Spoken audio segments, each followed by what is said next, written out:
Hey everyone, it's another episode of the Orange and Black Insider, and unfortunately we are going to be talking about another Bengals loss in 2016 this week. I wish we could start kicking off this show with a little bit more positive news, and the Bengals lost once again against the Giants on Monday Night Football in front of the nation. It was only by 1 point, but still a heartbreaker nonetheless.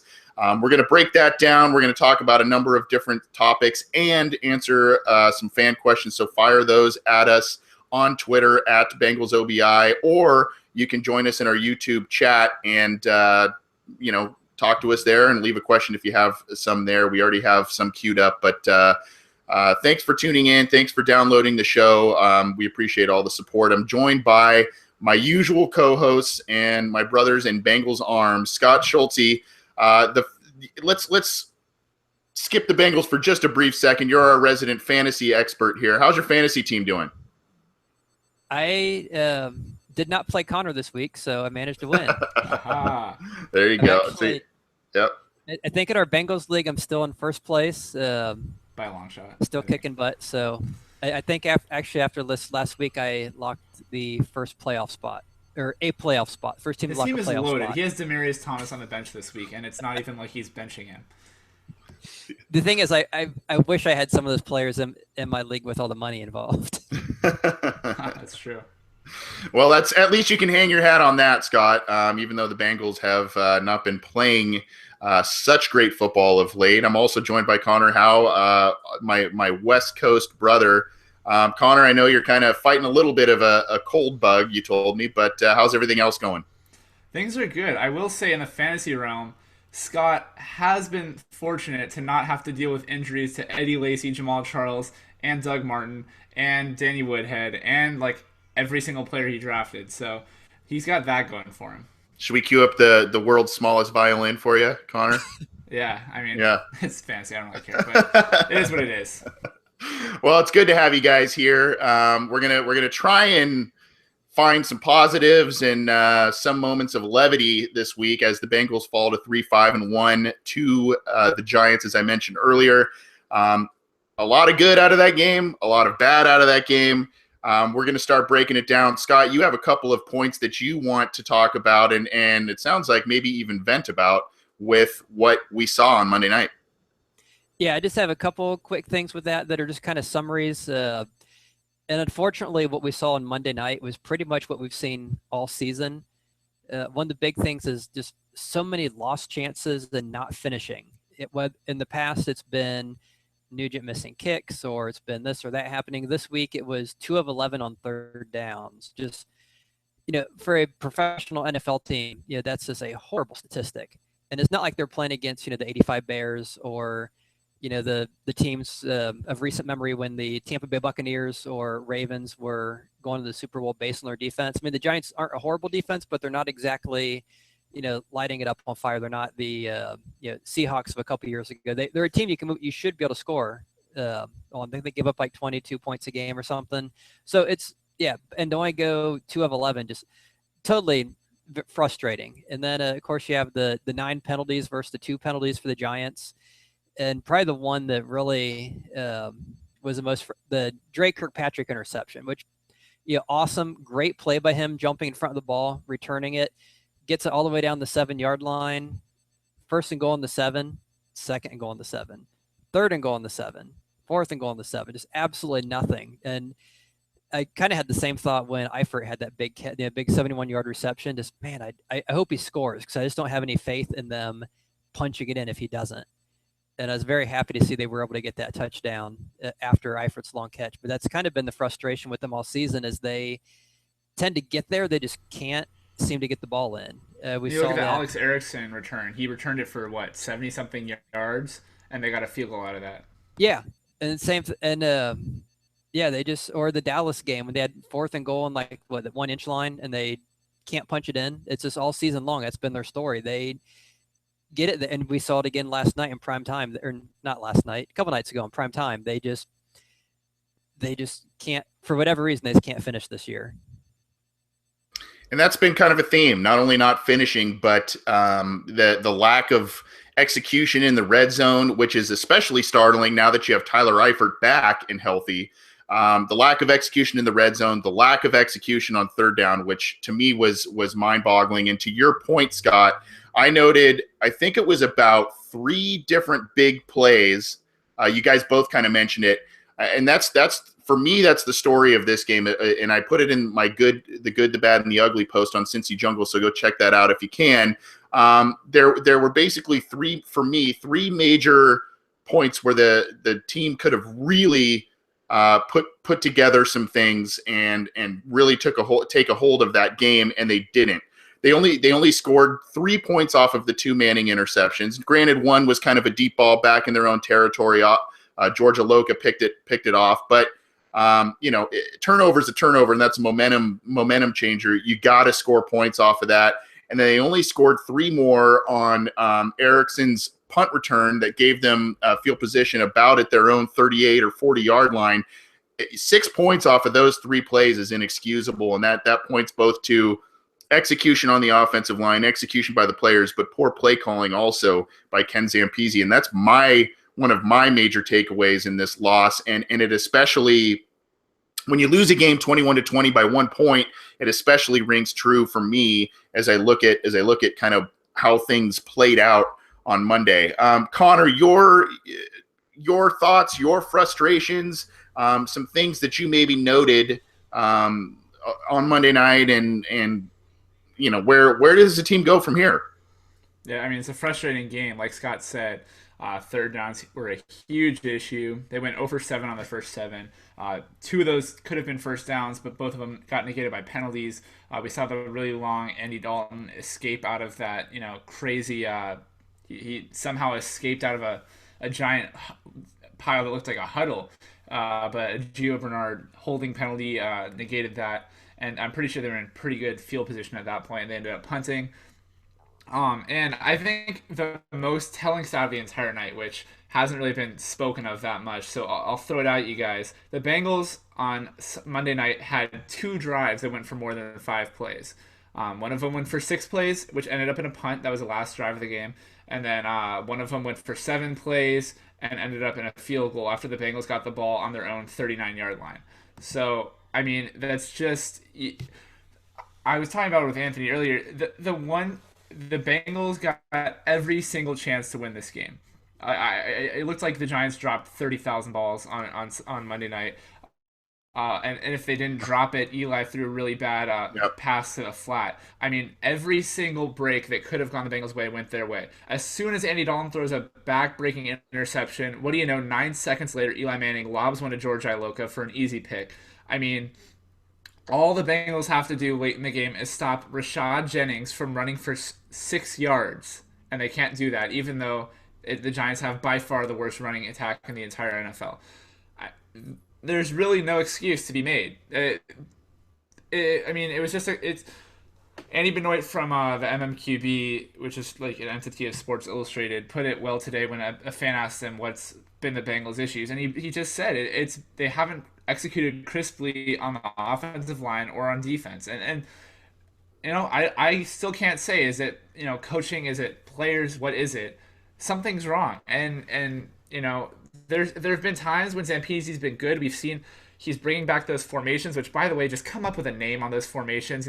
This week John Gruden called it the Star Wars formation. Last week, someone else called it the Chaos formation. I've heard Fisher Price. All these, just come up with a name. But Clifford play was beautiful. Just found him deep downfield for an easy play, exploited linebacker in one-on-one coverage against one of the best tight ends in the NFL.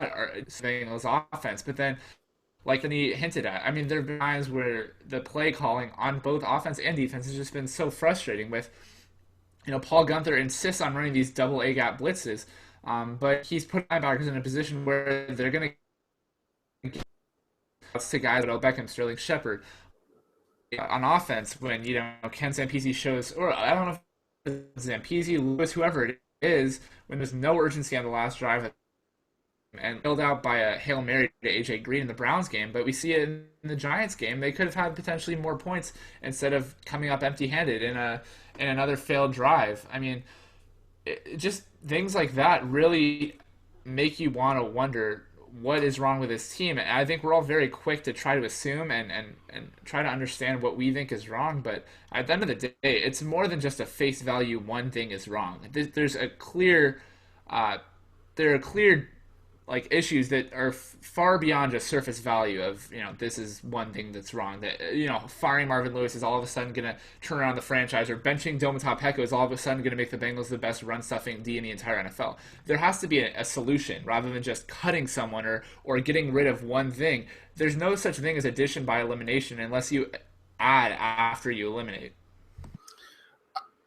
It's all fair points, and I know I look at a couple of things as kind of a microcosm that occurred on the Monday night game that are kind of a microcosm of the Bengals 2016 year. One of them is, again, the offensive line was pretty poor the entire night.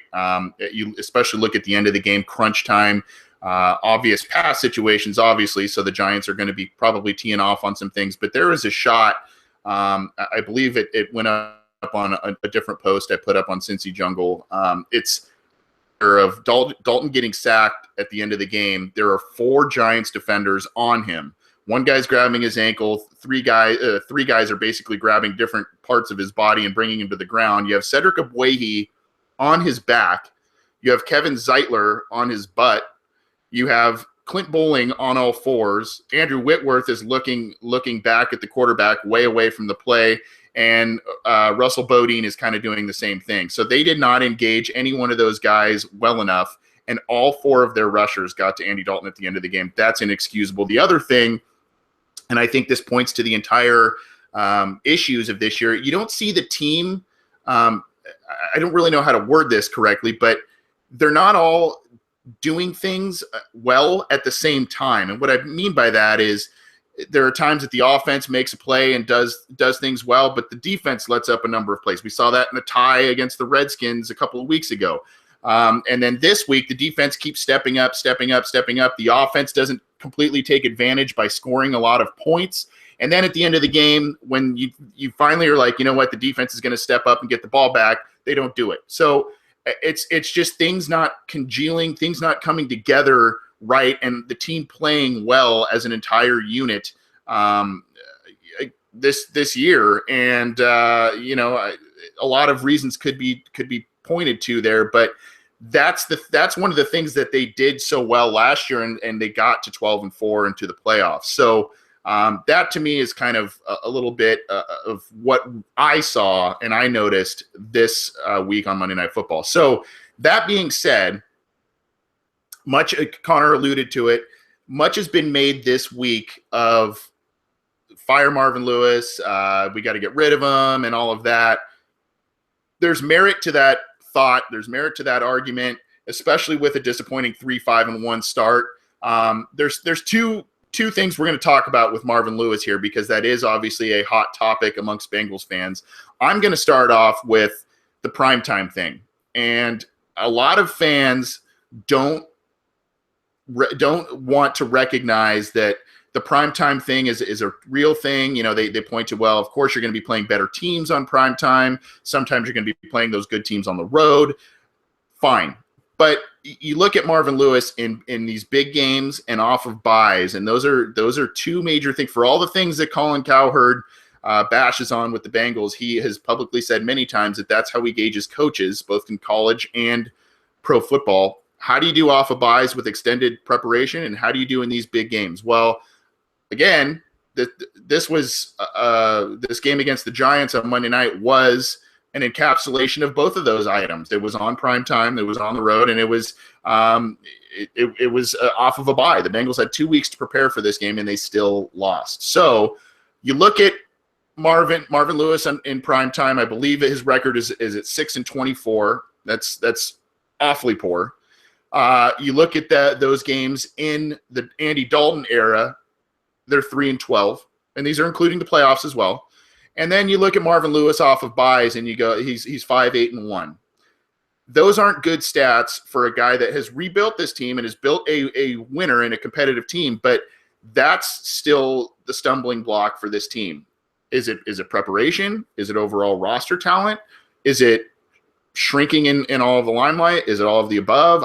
I don't know, but at some point, for me, that has to come into question with Marvin Lewis and his leadership of this team. This team is not getting it done in the big games, the games where they need to win and take the next step, those playoff games. They're just not getting it done. And he's had 14 years to do it. I mean, I mentioned the Dalton primetime stats. It's not just Andy Dalton at the helm. It's also with Carson Palmer. Same thing. So there's one constant with these issues, and it's Marvin Lewis. So that being said, Scott, you have some points you want to make about the potential of firing Marvin Lewis. Is that a good idea? Isn't a good idea? What do you think? Well, I think it's obviously something that's debatable, which is why it's a good topic to bring up, because there probably isn't a right answer. I think arguments can be made either way for keeping him or getting rid of him. I think one thing we've seen, because he's been there so long, there are definite traits and definite things you can see about his attributes, kind of what he brings, doesn't bring to the team, as far as why you'd want to keep him or get rid of him. So I have a couple points why I think the team might be better served going in a different direction that I think have worked against the team. The first one is he has this very strong tendency of hanging on to mediocre players too long, favoring a veteran presence over better younger players as far as playing time, making a roster. That's something he's said before. It's kind of everyone who follows the team kind of knows that's the direction they go. And there's, countless examples, even going all the way back to the whole debacle of picking Nate Livings over Evan Mathis, or drafting Carlos Dunlap, having him fall to them in the draft, and then sitting him for 3 years behind Robert Gathers.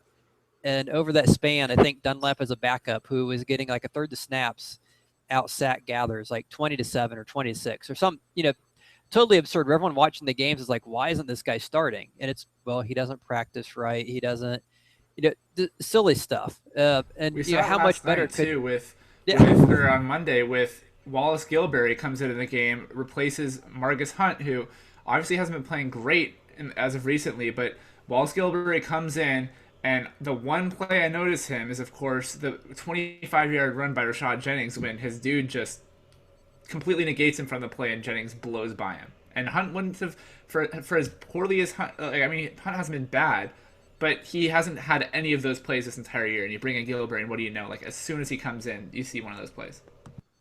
And that's what we see. Like we've talked about it before on the podcast, Mike Nugent. He's been a below-average kicker ever since his first year here. They never bring in true competition for him. It's usually guys that weren't that good in college who really don't have a shot in the NFL. John Brown, Tom Oberski, people like that. Yep. He's our guy. It doesn't matter if he misses every field goal. We saw that the Vikings recently just cut Blair Walsh. He's been much better over the last 5 years than Nugent has. But like, hey, we didn't make a change, and we're doing it. And something like D'Amato Pecco, granted they haven't had a whole lot to replace him with, but they continue to give him a ton of snaps. Or the linebackers, the Ray Maluga, Vincent Ray over Dawson and Vigil. Not that Dawson and Vigil are not necessarily better, but we're not even given a chance to see if they're better. Or things like Tyler Reifert, great player. They drafted him his rookie year. At the end of his season, they're like, I guess we underutilized him. Maybe we shouldn't have thrown the ball more. Well, yeah, that's why you drafted the guy. Right. Or, they do that with like Drake Kirkpatrick. He sat for 3 years. And, Denard, they draft these guys with no intention of sitting or, just to sit them. And so there's a lot of very questionable decisions like that I think have really hampered the team. And that gets me to the second point, which is the drafts. I know a lot has been said about how the Bengals have a great system. They do a good job drafting. They get these guys. They get good values. And if you look at the core of the playoff run, the teams that have made the playoffs those 5 straight years, the best players that were drafted by Cincinnati, they're on those teams, are probably going to be Andy Dalton, A.J. Green, Carlos Dunlap, Geno Atkins. As far as drafted players, all of them came in 2010, 2011. They got Dunlap and Atkins in 2010, Green and Dalton in 2011. Since then, and Bowling too.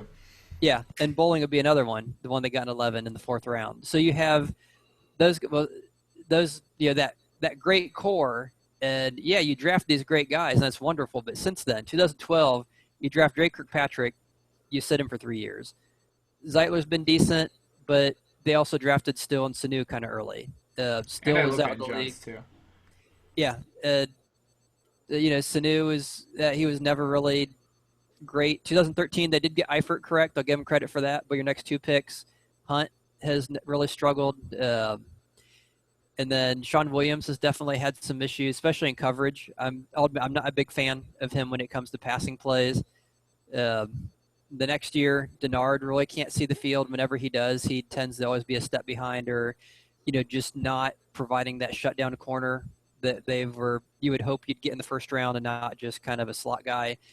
After him, Will Clark hasn't done anything. Russell Bodine, I think we've beaten him to death on here. The next year, top 2 pick, Cedric Aboihe. I mean, he's struggled mightily at right tackle. Jake Fisher hasn't been any better.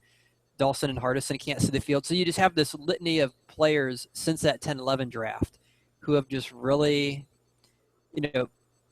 had issues, and they just haven't lived up to, I guess, average expectations. And so I think he's getting a lot of mileage off of 2 really good drafts. And even you go to the drafts before that, you have guys like, Keith Rivers in the first round and, Jerome Simpson.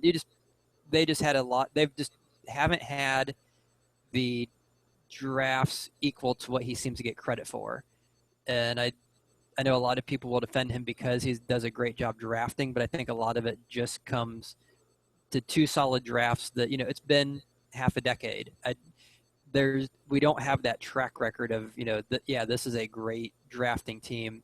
And if they do draft the right guys, they don't play them. So I'd say for those reasons, I think it's time possibly for the team to look beyond Marvin, because, you know what you're going to get. We know what he can do. We know what he can't do. And I think the things he can't do have been things that have limited the team or kept them from doing better than they have done.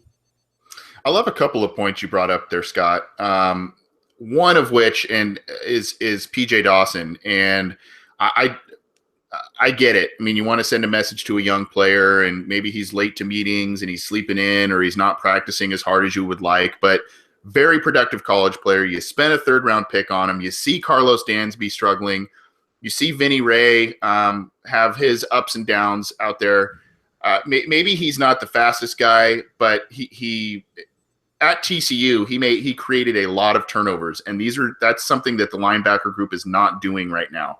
And might he be an upgrade? I don't know. Might he be a total downgrade, and that's why he's currently on the practice squad? I don't know. But at some point, you got to let some of these guys sink or swim, to your point, Scott. And that kind of leads me to another point. And Connor, I want to get your thoughts too, because I think you have a little bit of a different mindset than Scott with the Marvin Lewis thing. But when you look at, for years, we've heard about the Bengals and their draft philosophy, and how they keep acing the draft and all of these things. And that's great. I mean, it really is encouraging from a fan perspective as you go into a season.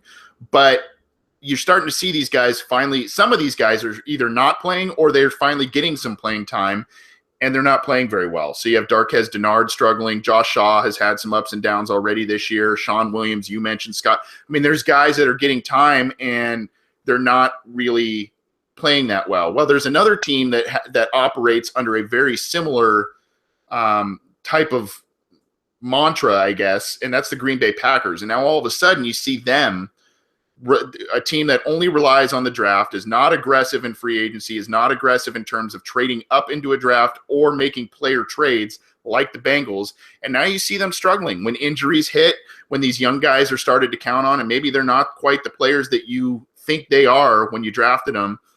This starts to call into question the team philosophy of basically only relying on the draft. Again, Carlos Dansby, the Bengals had 2 major outside signings this year, and both were for minimum money, and Carlos Dansby and Brandon LaFell. Brandon LaFell does now co-lead the team in touchdown receptions, but again, last night, one catch for, I think, 9 yards. That's not getting it done. And obviously some of these sacks that we're talking about with the offensive line might have to do with the fact that these guys aren't always getting open, and Dalton has to hang on to the ball and go through his progression. So there's just a multitude of issues. I think the culture, I don't think the Bengals need to go and get the top tier free agents, but I think they need to be a little aggressive. And if there's a guy in the draft that they like, best player available does work quite often. However, if you need a spot and you need an athletic linebacker, you want to add another pass rusher, maybe you move up and sacrifice a pick and get that guy instead of getting maybe another athletic corner yet again in the first round,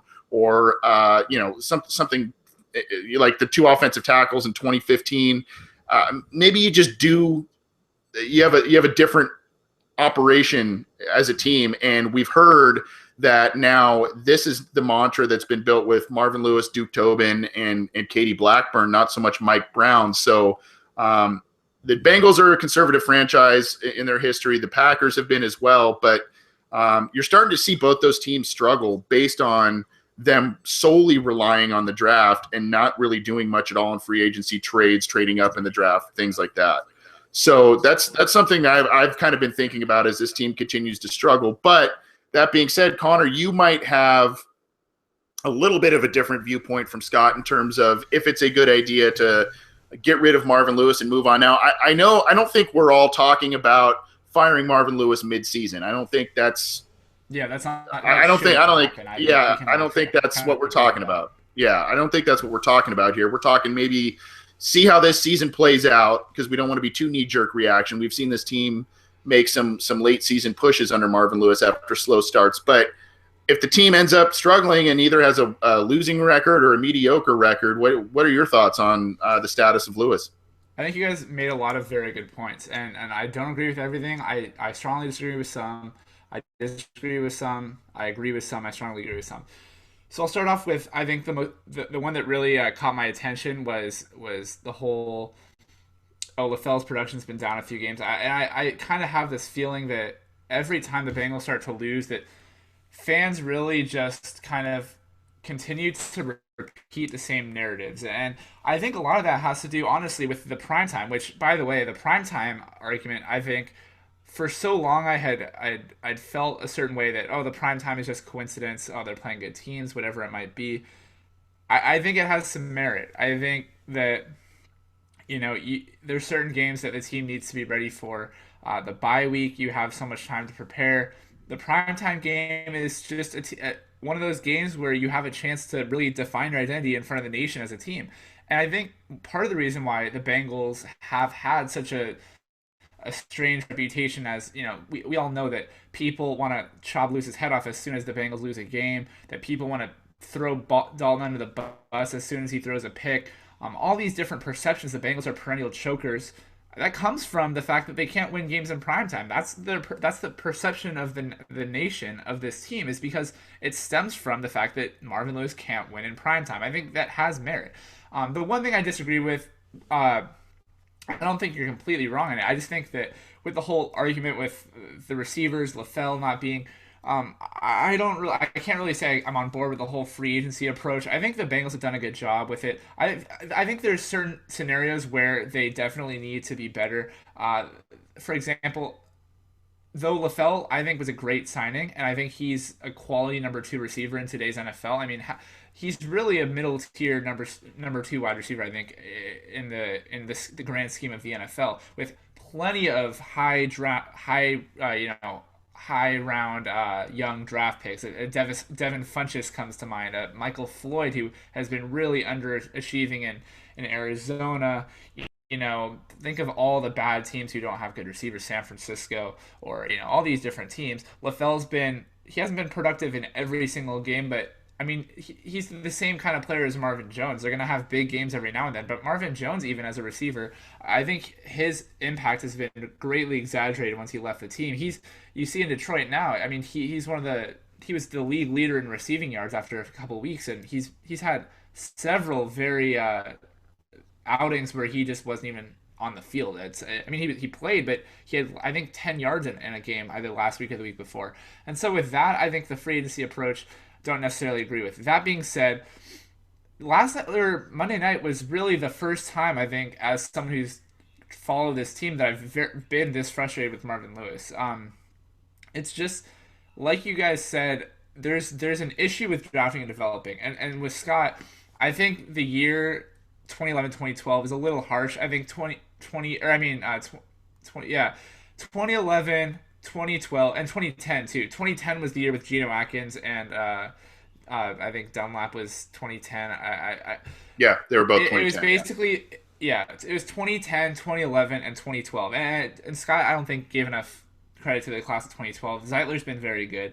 Kirkpatrick has really come into his own. He's obviously still an inconsistent player, but we've seen the upside with him. I mean, his pick, everything inside of me wanted to be like, oh, that was just a bad pass by Eli. But that was a very good pick by Dre. That's really the best interception he's had of his career, and he's obviously had a lot of good picks, but that one was really it was a very athletic play. He read him and made the play, and that was very encouraging to watch in a year where he's been very good at times. We saw the Steelers game. So that being said, and you have Marvin Jones, Mohamed Sanu, George Iloka. They hit a ton on that class, and it obviously took time for them to develop. But that's been the issue with the Bengals. Has been developing players, and I think that when you talk about that, I can't blame it all on Marvin Lewis. Especially have so many new coaches, an entire new staff on defense with Jim Haslett at linebackers coach, whoever their defensive line coach is, Kevin Coyle in the secondary. There's so many different coaches, and developing players it's not like Marvin Lewis is the only coach on the field. And having worked for a team, I can say that the head coach is only one of all these coaches. It's not like he's the guy who is on a pedestal with a microphone calling out all these things, and all the other coaches are standing there listening to him.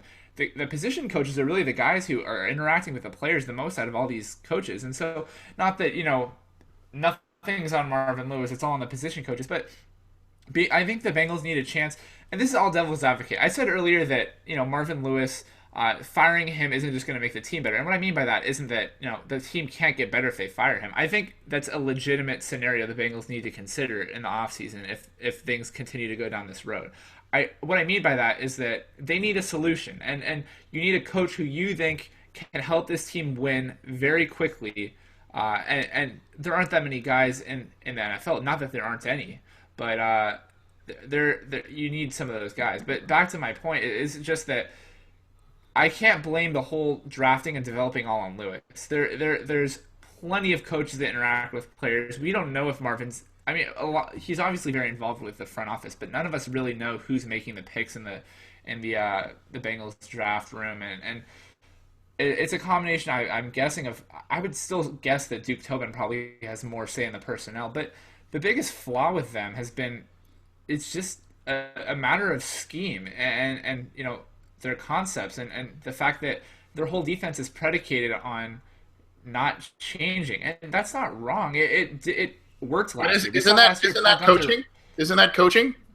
That's part of it. Yeah, but we saw last year Paul Guenther's scheme worked very well. The Bengals had a top 3 scoring defense in the NFL, and the personnel changes, and it's not like you can't blame it all on the players. Obviously, Guenther needs to adapt, but I can't fault him for trusting his guys and hoping they play. But at some point, I have to blame the front office for, and I've hit this point home a million times, is that the Bengals don't have the linebacker personnel they need to run the defensive scheme they're running. And on offense, they need to run the ball more. They didn't see them run the ball on Sunday or on Monday against the Giants, and every single game it's not like the Giants they score on their first drive, but they were never ahead by, I believe, more than a score. And so the Bengals had several opportunities to run, but they didn't run, and they didn't put Jeremy Hill in. I don't know if that was an injury. I think he looked like he got hit by Gio Bernard on the sidelines on one play, but even with Gio, you can still run the ball with Gio. I mean,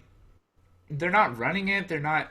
They're playing a vanilla D, which has worked, but it's not working for them this year. And you have to do something at the end of the day. I mean, that's what, like you're saying, Anthony, that's what coaching is you have to adapt. That's why, for me, like the changing in coaching, we saw Andy Reid leave Philadelphia after such a long time. He goes to Kansas City, and they still haven't. I think they won a playoff game against Houston last year, but I wouldn't call that success, really. It's not a Super Bowl. But we saw Andy Reid, he got a fresh start in Kansas City, and things have been going better for him. His teams have been playing very well. The Chiefs are the number 1 seed, I believe, in the AFC right now. And Alex Smith is playing like a good quarterback, which, I mean, that's good coaching. I think, honestly, Marvin Lewis needs a fresh start more than anything. I mean, the Bengals are a good team, and I think that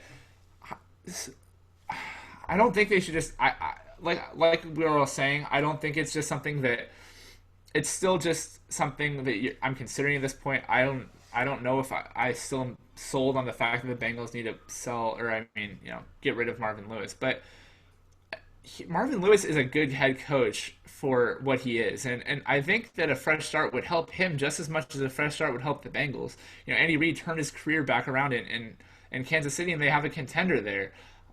Marvin Lewis turned around the Bengals. He transformed the franchise into what it is right now, to the point where fans are frustrated with a 3-5-1 start, which is still more wins than the team was getting before Lewis was even in Cincinnati. So I like Marvin Lewis as a guy. I understand why a lot of people don't. I would love to see him, turn around a team like the Niners or some other team that needs a head coach to turn around ship for them. It'd be exciting to watch. Or the Jags or Marvin Lewis of the Jags. I would love to see. I think that'd be a perfect match for him. But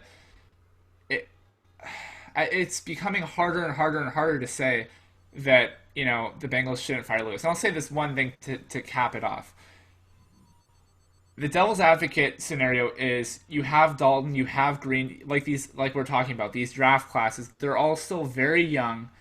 We saw the Broncos got rid of, John Fox, they hired Gary Kubiak and win the Super Bowl in Kubiak's first year. We saw in 2002 the Bucks fired him, they hire John Gruden and they win the Super Bowl in the first year. Tanking is not a proven formula. We've seen so many teams tank and not get anything out of it. The Chiefs got Eric Fisher with the first overall pick in 2013. Haven't done anything since. The Jags perennially have top 5 picks. And who was the last top 5 pick the Jags have had pan out for them? Justin Blackmon, who is no longer in the NFL at this point. I mean, Jadeveon Clowney has played very well this year for the Texans, but he's not been he's not been the reason why they turned around. And they're not turning around. Brock Osweiler is playing terribly. Having a top 5 pick only generally seems to work when you're picking a franchise quarterback, like an Andrew Luck, who's turned around the Colts. But losing doesn't help a team win in the long term. Personally, in my opinion, I also think that firing a coach, if you fire Lewis, you're going to have to consider that the Bengals are probably changing schemes. That doesn't mean they're going to go 4-3 to 3-4, but that means Dalton is going to have to learn something new. AJ Green is going to have to learn something new. All these guys who've been in this system for so long, all the guys on offense and defense, probably, because if you fire Lewis, you're probably going to fire his staff, or the staff is going to want to leave. You're going to have to change things, and that's going to take time. And how much time do the Bengals really have? People want to talk about a closing window. The window only closes when you close the window, and so trying to turn things around is only going to work if they have a coach who can immediately help this team turn around. And at the end of the day, regardless of how you feel about Marvin Lewis, that's a gamble. Just to kind of close this segment off on Lewis and his status with the Bengals, you referenced Andy Reid, and I believe his stat as a coach off of buys is something absurd, like 16-2 or 18-2, something awesome. And yeah, he's the king of the bye week. Yeah, he's amazing off of buys, and that spells that points to a coach that prepares well off of an bye week and gets his team ready off of a bye week. And that to me points to pretty solid coaching. I will say this.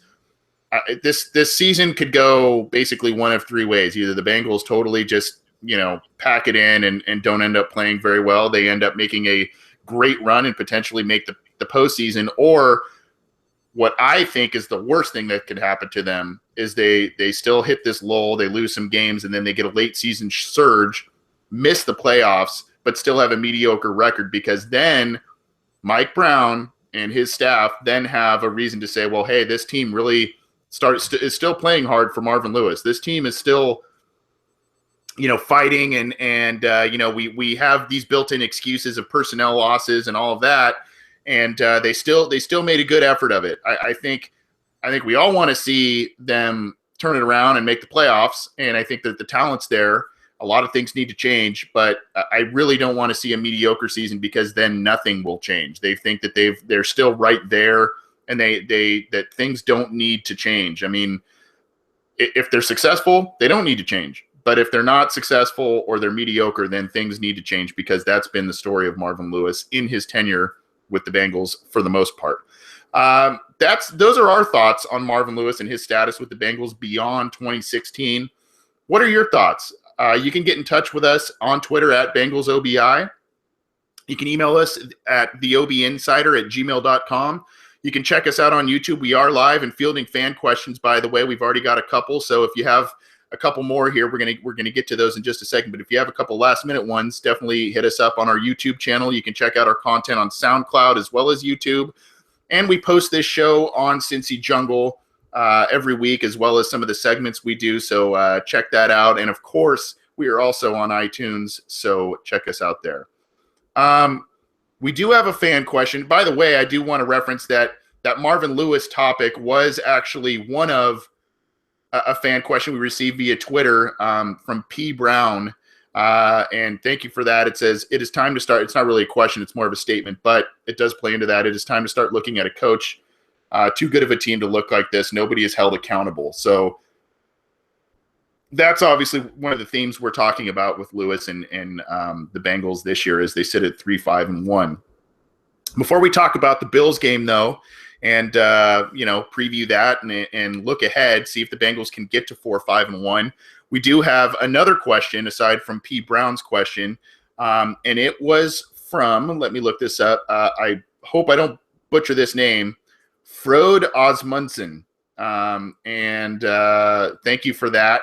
The question is, have the Bengals ever added to a lead this year? It seems once they get the lead, they go completely anemic. Scott, I believe you have some research on this. Before I let you chime in on that, I will say the Bengals do seem to be playing from behind quite a bit this year.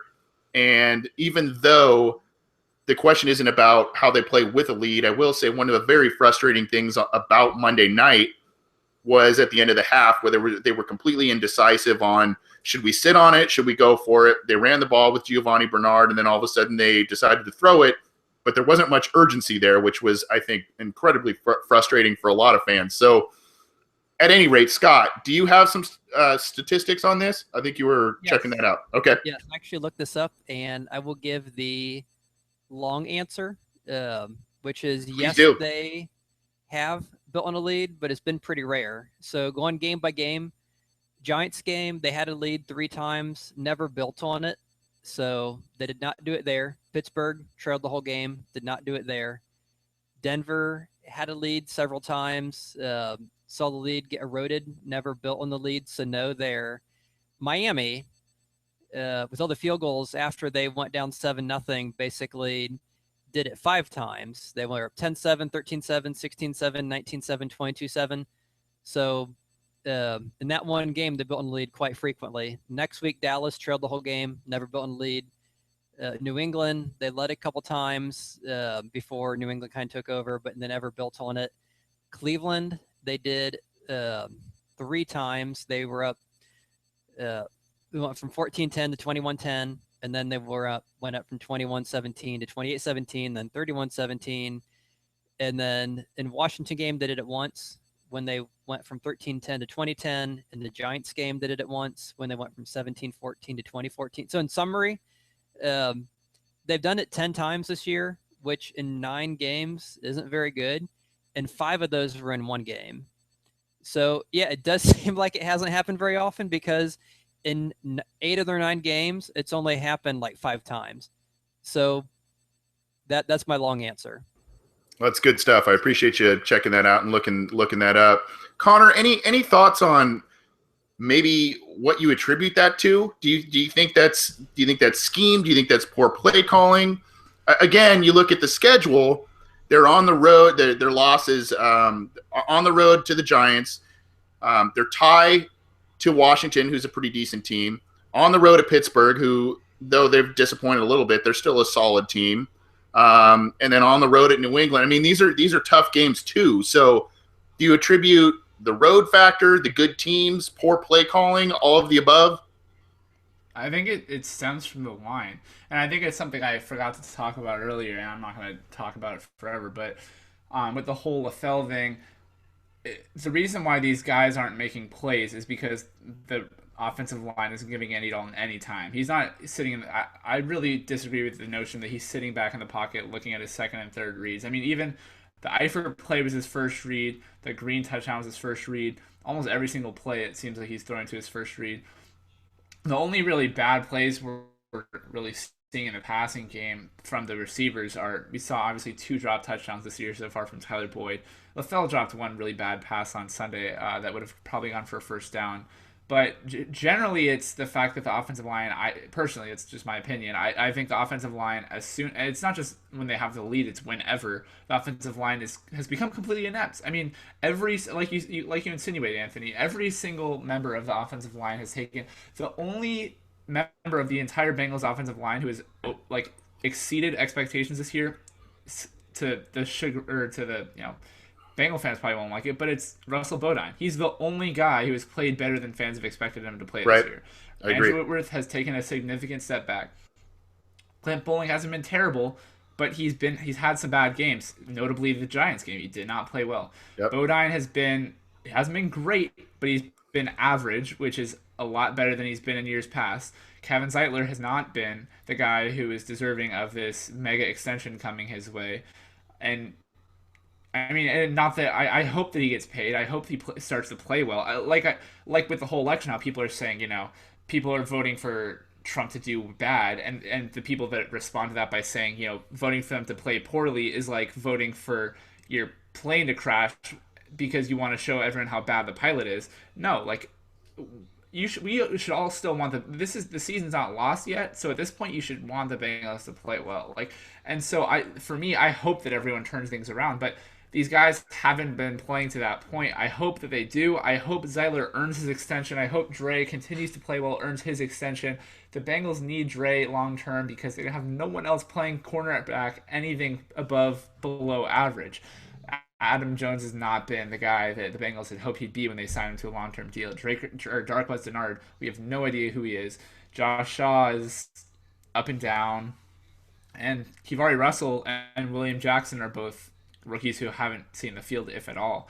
So, I mean, at the end of the day, it's just the line is not blocking well. And as a result, the Bengals seem reluctant to run the ball, and for good reason, because like we saw before the Browns game, 61% of Jeremy Hill and Giovanni Bernard's rushing yards had come before contact. We see the perfect example of what the line last year. The Bengals line was one of the best in the league, despite the whole notion that Bodine was terrible, which he wasn't great. But the Bengals had a top 3 probably offensive line last year, and you see what you can do with a line like that. Ezekiel Elliott against the Steelers, people are convinced the Steelers tried to not stop him on the last run that he had that went for a touchdown. The Cowboys' offensive line completely negated Pittsburgh's defense, the entire defense. And the week before, there's a frame against the Niners, where I think it was the Niners, it could be someone else, where you literally see every single Niners lineman on the ground before Ezekiel Elliott crosses the line of scrimmage. This is something that is a proven method of success. And I'm not trying to say that the Bengals, trying to draft Ogwehi and Fisher is not a success. We don't know that yet. There's still time for the Bengals to figure that out, and for Ogwehi and Fisher to learn things. And Paul Alexander he's been up and down as a guy. We've seen him develop some great players, Andrew Whitworth, Willie Anderson, but we've seen also some guys who have not developed well. So, and Clint Bowling and Kevin Zeitler have also developed. So it's just going to take time with them, and you just got to hope that things turn around, because Whitworth he's still a guy who deserves to play in the NFL. He's not a guy who doesn't deserve to play in the NFL, but he might not be able to start in the future because he's old and he's not getting any better. And at some point, you need to know what you have in Ogwehi and Fisher, and the Bengals just need to see what they have in this line, and hopefully Westerman could play a potential role on the offensive line, however that is. And I think he's more of an insurance policy in case that leaves, but the line needs to play well, and what turns that around, I don't know. But I mean, we've seen the 2 hottest teams in the NFL right now are the Cowboys and, surprisingly, the Titans. And the Titans' first-round right tackle Taylor Lewan is playing like an All-Pro this year. And as a result, DeMarco Murray, who everyone said was a result of the Cowboys' offensive line, is one of the best running backs in the NFL this year. And that's that speaks to something. This is a league that requires a good offensive line at this point. Andy Dalton doesn't need a lot of time, which is helped the Bengals even win 3 games this year, is because he's been a guy who's been able to get the ball out before he gets mowed down by a bunch of defensive linemen. But something needs to change, and it starts on the line. Scott, you provided the stats. Any additional areas you're looking at as to why this lead situation is what it is, aside from the offensive line that Connor mentioned? I think the biggest thing is they just, I think it's a lot of things. I think it's also the defense. The defense doesn't get the ball back without giving up touchdowns. If you look at a lot of the times they have a lead, which I was looking at when I was looking at those games, what happens the very next possession is the other team scoring. So the Bengals aren't getting a chance to build on that lead because they're giving it right back. And that kind of goes to a lot of the issues we've talked about, where the defense is staying on the field too long because the offense is having too many 3-and-outs. They just don't seem to be tackling that well. The linebackers are having some of the issues that Connor's talked about. They just don't look like the same defense we've seen the last few years. And if you can't keep the team from scoring, you can't build your lead. You can't keep running like they want to with Hill and Bernard, and kind of drain the clock. Like you look at the games last year, they went out quickly. They scored touchdowns. They would go up by a couple touchdowns. You'd force their teams to throw the ball so you could play more defense, blitz a little more effectively, get a lot of the interceptions they got, and then just run heavy. And this year they just can't do it. They can't stop the other teams as well. And so you're forced to either play from behind or play back and forth, and they just don't seem comfortable doing that. I completely agree with both of you guys. I think both of those are very valid issues, and unfortunately, it's kind of a chicken or the egg type of thing. Is it which one is the first part of the issue and which part is the second part of the issue? But they're both issues, and it is causing the Bengals to play from behind quite a bit this year, and it's evident by their 3-5-1 record so far this year. Thank you to both Frode and P. Brown for their questions this week. Very good ones, and we appreciate it. Again, you can hit us up on a variety of different means: YouTube, email, Twitter, all that stuff, and submit your questions, and then you can download the content through iTunes, on Cincy Jungle, or SoundCloud, YouTube, all that good stuff. So please do that. Thank you for the questions, guys. We're going to talk about the Bills game a little bit, and then we'll get out of here. The Bengals host the Buffalo Bills, and it's the first time they've been at Paul Brown Stadium since the win against the Browns. And it's a tricky game. The Bills seem to be a team that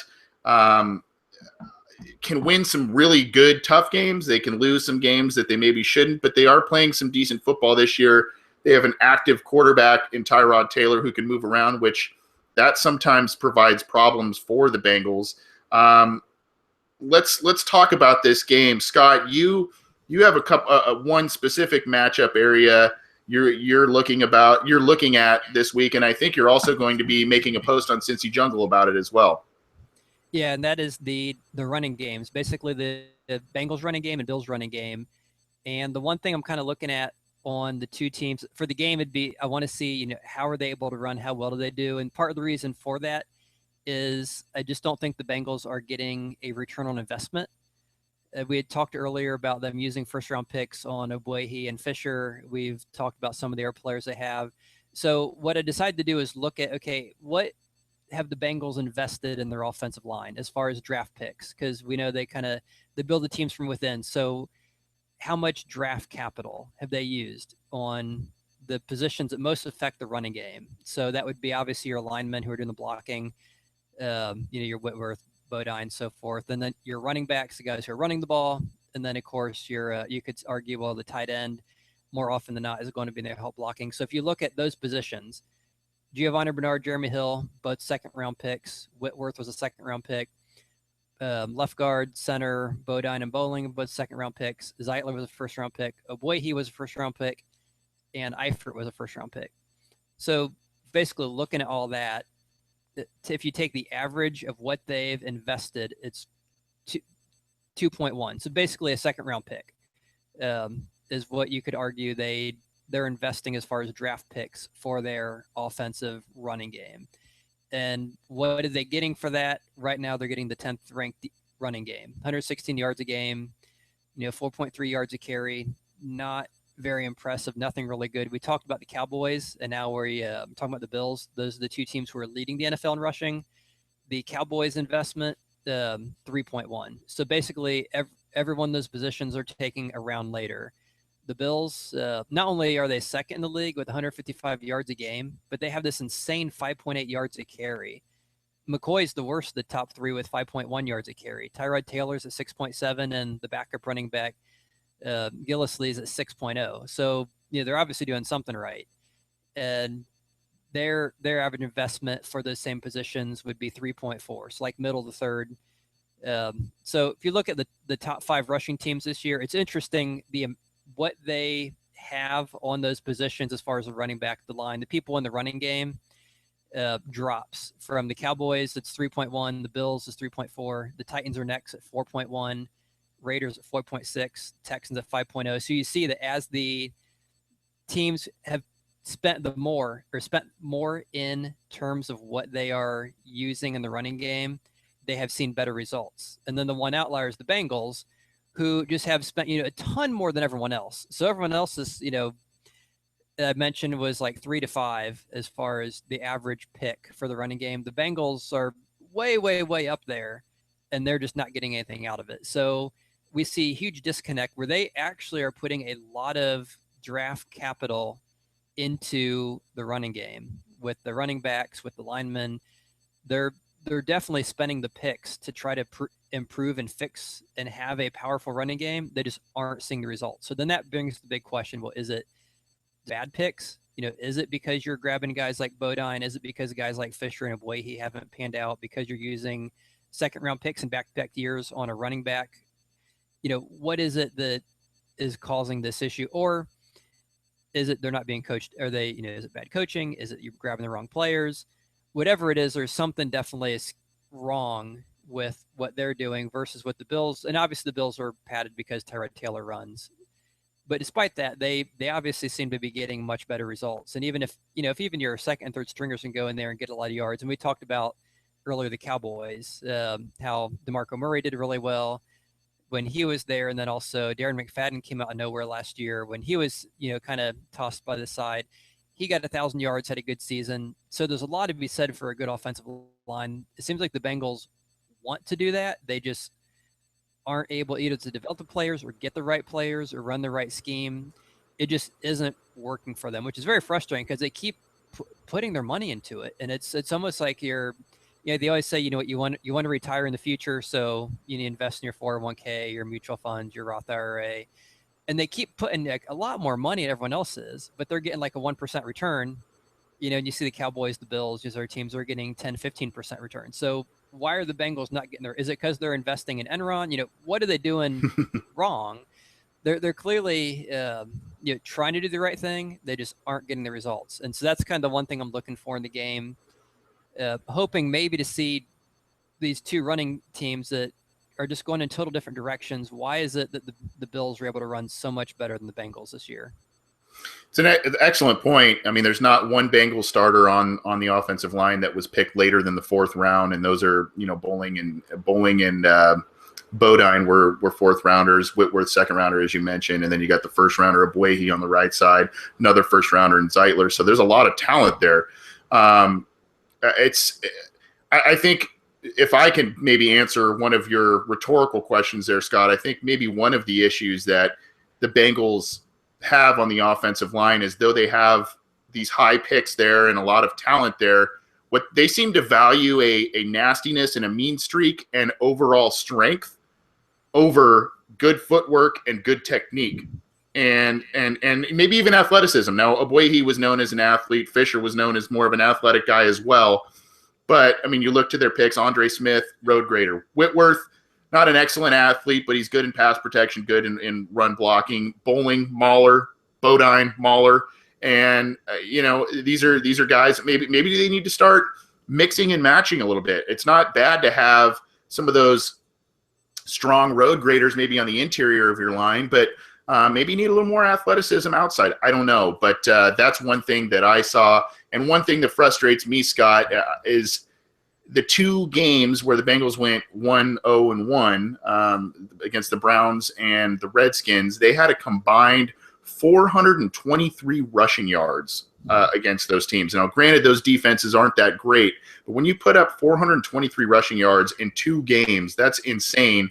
And they basically bailed on the running game against the Giants, even though sometimes it was effective. You saw Jeremy Hill have a nice touchdown run and things like that. So I think both those guys, I think they maybe had 21 combined carries against the Giants. So that's not going to get it done. And obviously with the pass protection issues, a good run game will help negate that. So good stuff from you there, Scott. That's a great point, and obviously something to watch this week. Connor, what are you looking at this week as the Bengals host the Bills at Paul Brown Stadium? I just want to say one thing in regards to what Scott was saying. I respect his argument. I think the system that he is using to talk about resources teams are using on their lines is a little bit flawed. In the sense that the Cowboys have had, 3 of their 5 starters, Tyron Smith, Travis Frederick, Zach Martin, all of whom coincidentally happen to be the best players at their respective positions, were all first-round picks. Obviously, Doug Free was picked wherever, probably either undrafted or late in the draft a while ago, and then Ronald Leary, who is a backup because undrafted Lyle Collins, who fell completely out of the draft due to character concerns. So I think it's an imperfect system. I don't think I think what Scott said though brought light to the fact that the Bengals really do try to invest in their run game, which is something that's encouraging. I hope that it's a continuity issue and not something that's going to translate into the next year, because I'd love to see what the Bengals line looks like.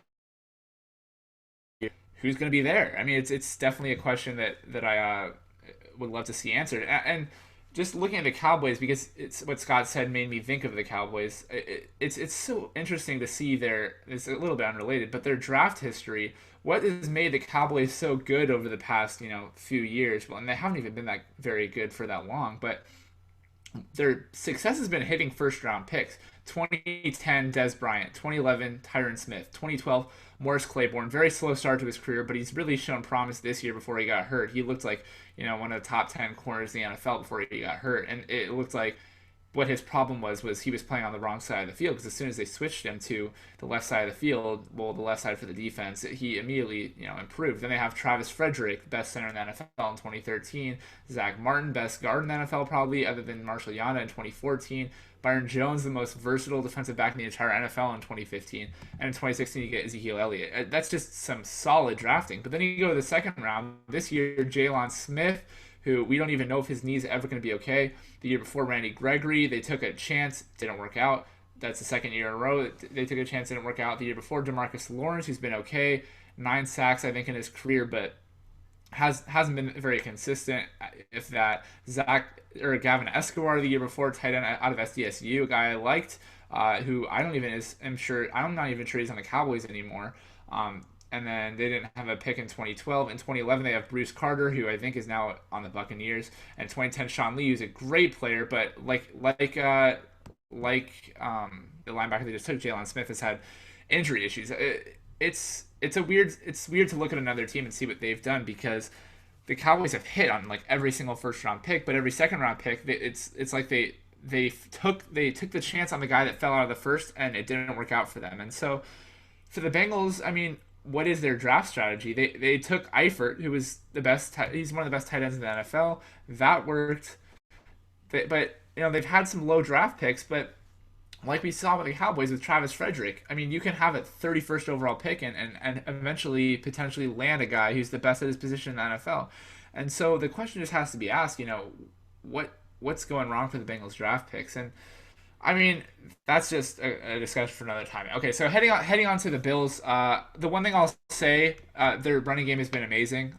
Credit Anthony Lynn, their promoted offensive coordinator now, who is having such a great season. The one thing I'll say, they're running amazing, like both of you have been saying.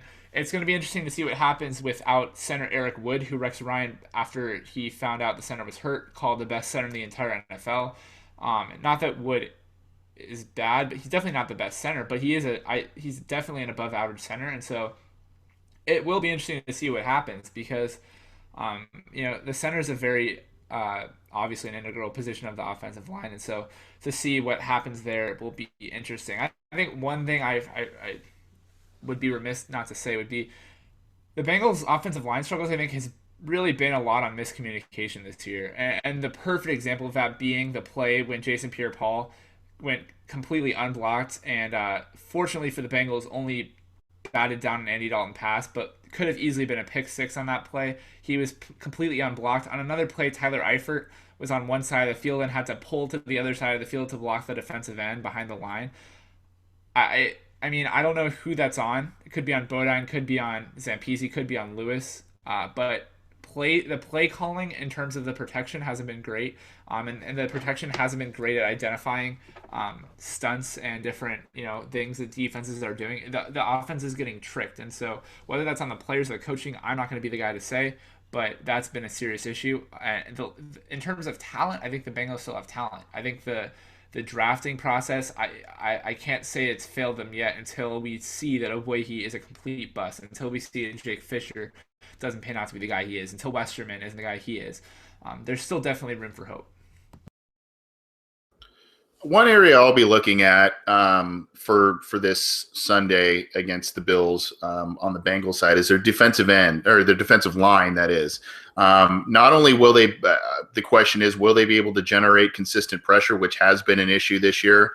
But if they do get in there, will they maintain gap integrity and be able to corral Tyrod Taylor, who can move around and do a lot of different things? Will they be able to contain him and limit any kind of running damage that he could bring them? And obviously the Bengals, we've seen this before. They get in there, they get hands on the quarterback, they grab at him, and somehow they get out of the grasp and make a play with their legs. And that's been part of an issue with the Bengals, not only this year, but kind of really in the last handful of years. I mean, they need to corral Tyrod Taylor they need to pressure him, and then they need to corral him and make sure he doesn't make plays with his legs, because I think if he does, along with the other exciting running backs and other playmakers they have, that could make for a long day for the Bengals, and those agile quarterbacks are has been somewhat of an Achilles heel for the Bengals defense over the years. So that's what we're looking at this week. We're going to get out of here, but before we do, Scott,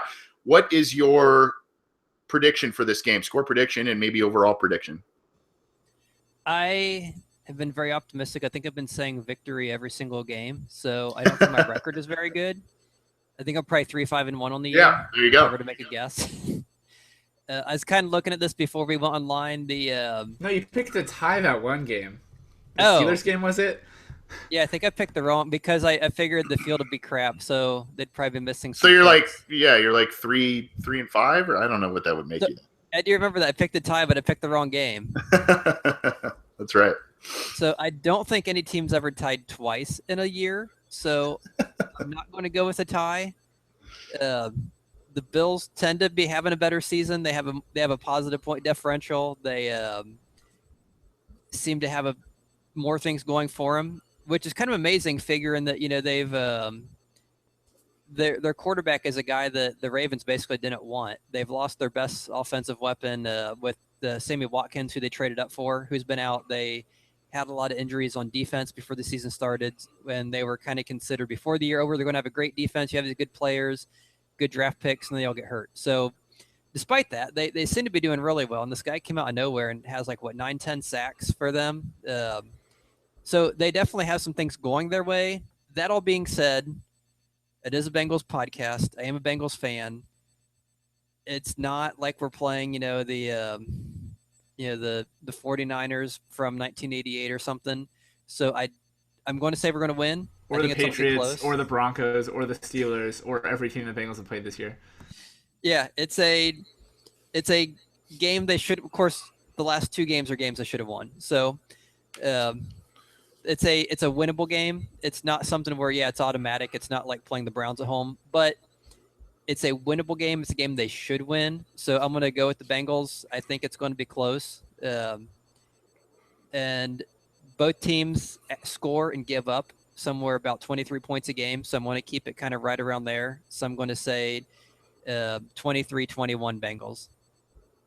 23-21 Bengals for Scott. Connor? Oh, man. I'm going to say I'm definitely taking the Bengals, but it's hard. obviously. And what I'm gonna do is I'm gonna slap a must-win on this game. Well, I think If the everybody's Bengals doing lose that. this Yeah. game, they're 3-6-1. They would have to win 6 straight and hope the Steelers and the Ravens, both of those teams, don't end up with 10 wins, which is definitely possible. But you still have to win 6 games in a row, including games against the Steelers and the Texans and the 2 against the Ravens. So, slapping a must-win on it. I'm gonna go 24-20 Bengals. 24-20 Bengals for Connor, 23-21 Bengals for Scott. Last week I picked against the Bengals, and unfortunately I was right. But I don't know. This is literally a turning point in the season. Their season's going to they're going to start to turn things around. A fire's been lit under them, and they're going to really go on a run.